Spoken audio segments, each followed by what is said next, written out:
আচ্ছা আমি বিএনপির নাম নিয়ে কোনো কথা বলেছি? ভাই আপনি কাকে আমি কি বিএনপির নাম নিয়ে কথা বলেছি? আপনি কথা বলেন, বলেন বলেন কথা বলেন কথা বলেন, আপনি কথা বলেন। আপনার সাহস তো কম না,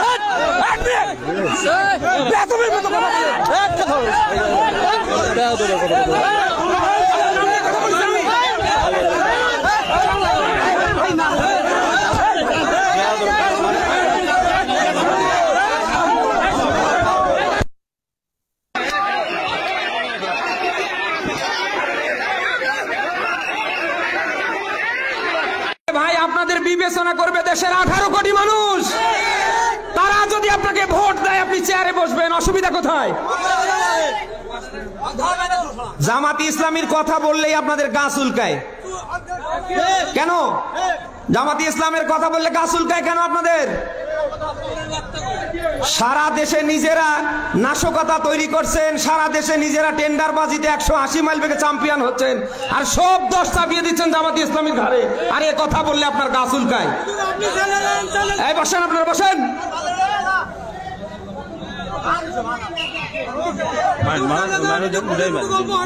না ভাই এখানে তো আমি কারোর নাম ধরিনি। ঠিক আছে তাহলে ওটা শুধু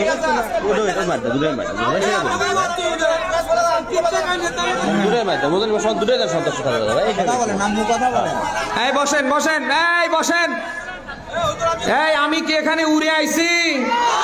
1.5 দশকের জালিমরা ক্ষমতায় থাকতে আমার মুখ বন্ধ করতে পারিনি। এখন উন্মুক্ত ময়দান, কারো বাবার ক্ষমতা হবে না মুখ বন্ধ করা। ও কয় নাম্বার বাবার সন্তান, ওরে সামনে টেবিলে আসতে বলেন।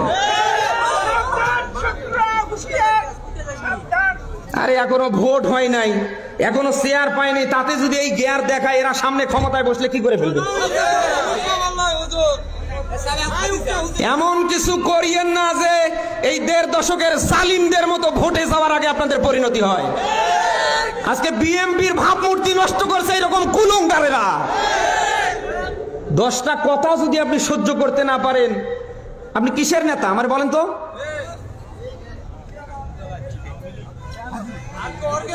নিজেরা করছেন চাঁদাবাজি, নিজেরা করছেন মনে যা চায় 180 মাইল বেগে তা, আর এখন সব চাপিয়ে দিচ্ছেন জামাতি ইসলামের কাঁধে। এটা 5 তারিখের আগে না, এটা 5 তারিখের এখন পর। বলেন না কেন? 5 তারিখের আগে মানুষের চোখে ছিল চশমা পরা, এখন কারোর চোখে আর চশমা নেই। সবাই এখন চশমা ছাড়া দেখতে পাচ্ছে যে 5 তারিখের পর থেকে কারা খাও খাও করছে, কারা এই দেশের মানুষের অধিকার প্রতিষ্ঠার পক্ষে রাজনীতি করছে। আপনাদের তো এই কথাগুলি বলতে গিয়ে একটু মুখে একটু বাধার দরকার। জামাতি ইসলাম নিয়ে আপনারা নানা বাজে মন্তব্য করছেন কেন? জামাতি ইসলাম কি ইসলামী ব্যাংক? জামাতি ইসলাম কি ইসলামী ব্যাংক খেয়ে ফেলছে না উদ্ধার করেছে? চোখের সামনে দেখেও আপনাদের তো ইতিহাস জানা দরকার। জামাতি ইসলামের আপনার যে ইসলামী ব্যাংকের প্রতিষ্ঠাতাকে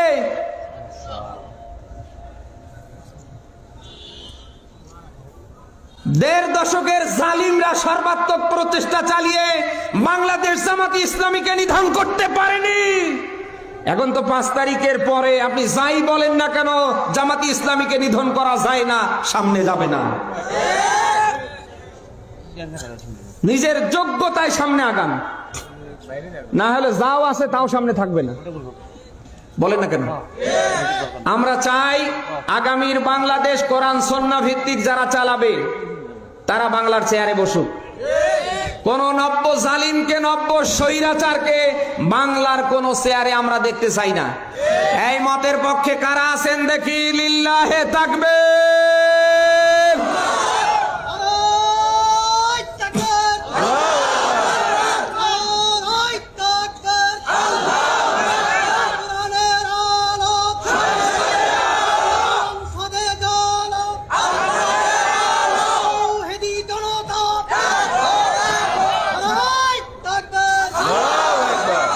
যারা ভোট নিয়ে ব্যতিব্যস্ত, আমি তাদের দৃষ্টি আকর্ষণ করছি। আপনি ভোট করে ক্ষমতায় গিয়ে কয়দিন থাকবেন আমার বলেন? ঘরে যদি সাপ থাকে আর আপনি বাঁচার জন্য দোয়া ইউনুস পড়লে বাঁচতে পারবেন? দেড় দশকে যে নিয়োগগুলো হয়েছে, আপনাদের দল থেকে কয়টা নিয়েছে, জামাত ইসলাম থেকে কয়টা নিয়েছে, ইউনিয়ন পরিষদ থেকে সচিবালয় পর্যন্ত তাকান, ওদের লোক না? হাসিনা এবং তার দোসররা পালালে হবে কি? হাসিনা এবং তার দোসররা পালালে হবে কি? এখনো ইউনিয়ন পরিষদ থেকে সচিবালয় পর্যন্ত আছে কেন আপনি দেখেন তো। আমরা চাই কি সংস্করণ না? এই আমরা চাই সংস্করণ না?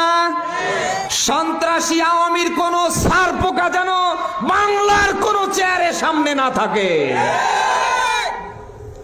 এই সন্ত্রাসী আওয়ামীদের নিয়ে যদি কারোর মায়া কান্না আসে, ওরে আস্তে করে দিল্লিতে পার করে দেবেন। তুই খাবি আমাদের, আর ওই দিল্লিতে বসে নানি বসে আছে আর নানির গুণগান করবি। দেশে এরকম মানুষ নেই? এত কিছু এই দেড় দশকে হয়ে গেল, এখনো ওদের ভুলতে পারছে না। তোমার যদি ওদের নিয়ে এত মায়া কান্না হয়, তাহলে এদেশে থাকার দরকার নাই, তুমি দিল্লিতে চলে যাও। বলেন না কেন?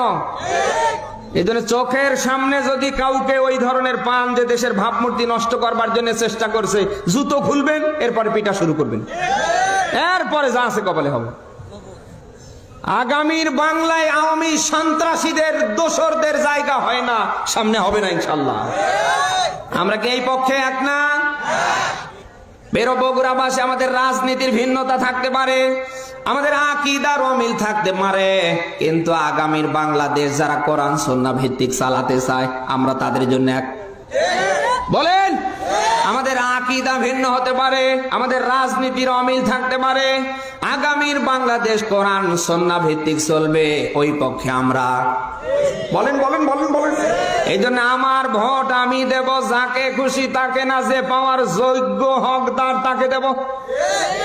একটি ভোটের মূল্য আছে, ভোট দেব না যাকে তাকে। আপনি ভালো করে জানেন, আপনার ভোট পাওয়ার পরে আগামীতে কারা বাংলার এই চেয়ারগুলিতে আসলে পরে মানুষের অধিকার প্রতিষ্ঠা করতে পারবে, কারা মানুষের বৈষম্য দূর করতে পারবে, কারা আগামীর বাংলায় কোরআন সুন্নাহ ভিত্তিক একটা রাষ্ট্র উপহার দিতে পারবে, এ জানা কি আমাদের সবার না? বলেন না কেন? আজকে মসজিদের একজন ইমাম বানাতে গিয়ে আমরা কত যোগ্যতা দেখি, ঠিক একই ভাবে যদি আগামীর নেতা নির্বাচন করতে গিয়ে, যত জনপ্রতিনিধি বানাতে গিয়ে আমরা যদি ওই রকম যোগ্যতা দেখি, আল্লাহর কসম কোন 6 নাম্বার ছাগলের বাচ্চা বাংলার চেয়ারে বসতে পারবে না। মসজিদের একজন ইমাম বানাতে গিয়ে আপনি কত যোগ্যতা দেখেন। ইমাম সাহেব লম্বা কিনা, খাটো কিনা, দেখতে সুন্দর কিনা, চিকনা মোটা সব দেখে ফেলেন। ইমাম সাহেব এক মুষ্টি দাঁড়িয়ে আছে কিনা, সুন্দর করে সময় খুতবা দিতে পারে কিনা, সুন্দর সুরে নামাজ পড়াতে পারে কিনা, আপনি কত যোগ্যতা দেখলেন। অথচ একজন ইমামকে নিয়োগ দেওয়া হয় সর্বোচ্চ 500 থেকে 1000 মানুষের জন্য। বলেন না কেন? আরে ভাই, যাকে আপনি 2টা উপজেলার দায়িত্ব দিতে যাচ্ছেন, এই যে নন্দীগ্রাম এবং কাহালু, এই 2 উপজেলার দায়িত্বে আপনি যাকে সামনে বসাবেন, মসজিদের ইমামের মতো করে তারও যোগ্যতা দেখার দরকার আছে না নেই? আপনি কি সামনে পারবেন? এই আওয়াজ বন্ধ হয়ে গেছে, কারণ ভোট আসলে মাথা ঠিক থাকে না। যারা ভোটার ওদেরও মাথা ঠিক থাকে না, আর যারা ভোট করে ওদেরও মাথা ঠিক থাকে না। বলে না কেন? যারা ভোটার ওদের ধান্দা থাকে খালি টাকা। বলেন না কেন? আর যারা ভোট করে ওদের ধান্দা থাকে যেন তেন করে কোন রকম চেয়ারে বসতে পারলেই হয়। এই জন্যই তো আমরা দেখতে পাই, ভোট যখন আসে নেতার মাথায় টুপি, নেতার দাড়ি মারে, নেতা পায়ের জুতো থেকে একেবারে মাথার টুপিটা পর্যন্ত সাদা করে ফেলে। যে নেতা 1 ওয়াক্ত নামাজ পড়ে না, এমনকি জুমাও পড়ার সময় পায় না, সেই নেতা আসরের নামাজ 4 বার করে পড়ে। নেতার বক্তব্য কি? মনে হচ্ছে জান্নাত থেকে টাটকা পালিয়ে এসেছে, এই দেব সেই দেব, এই করব সেই করব, কোন রকম ছলনা করে বসতে পারলে সামনে যেন আর কাউকেই চিনে না।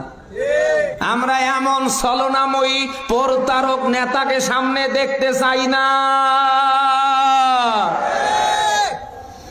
নামাজ পড়া যে আল্লাহর হুকুমে ফরজ, রমজানে রোজা রাখা যে আল্লাহর হুকুমে ফরজ, সম্পদ থাকলে যাকাত দেয়া, হজ করা, স্ত্রীকে মহারানা দেয়া, স্ত্রীকে পর্দায় রাখা যে আল্লাহর হুকুমে ফরজ।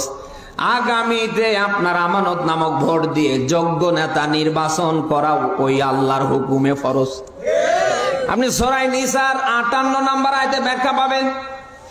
আল্লাহ বলেন ইন্নাল্লাহা ইয়া'মুরুকুম আন তুওয়াদ্দুল আমানাতি ইলা আহলিহা।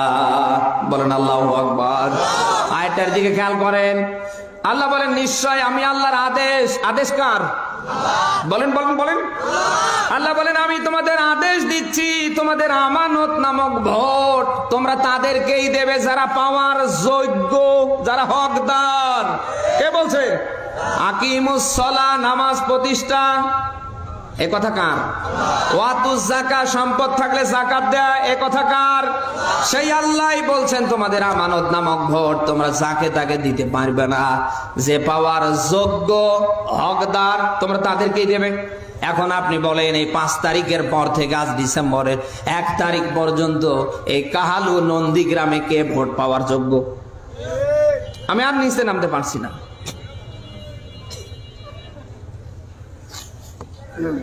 এই আমরা কি কোন জালিমকে আবারও চাই? কোন স্বৈরাচারীকে আবারও চাই? বাংলার কোন চেয়ারে যেন কোন স্বৈরাচার, কোন জালিম আর সামনে বসতে না পারে। ছাত্র জনতার রক্তের বিনিময়ে আমরা একটা দেশ পেয়েছি, জীবন দিব, এরপরও এদেশের স্বাধীনতা আমরা বলেন বলেন বলেন বলেন। স্বাধীনতা অর্জন সহজ, এটা ধরে রাখা কি তার চেয়ে কঠিন না? যারা এদেশের ভাবমূর্তি সামনে নষ্ট করবার চেষ্টা করবে পায়ের জুতো খুলবেন আর জম্মের ধরে পিটাবেন। আমরা চাই আগে সংস্কার, এরপরে কি? আরো জোরে বলেন। আগামীর বাংলাদেশ যারা কোরআন সুন্নাহ ভিত্তিক চালাতে চায় আমরা তাদের পক্ষে আছি তো? আছি তো? আল্লাহ তাআলা যেন কোরআন সুন্নাহ ভিত্তিক একটা রাষ্ট্র আমাদের উপহার দেন। সকল ষড়যন্ত্র থেকে দেশকে, দেশের 18 কোটি মানুষকে যেন আল্লাহ হেফাজত করে।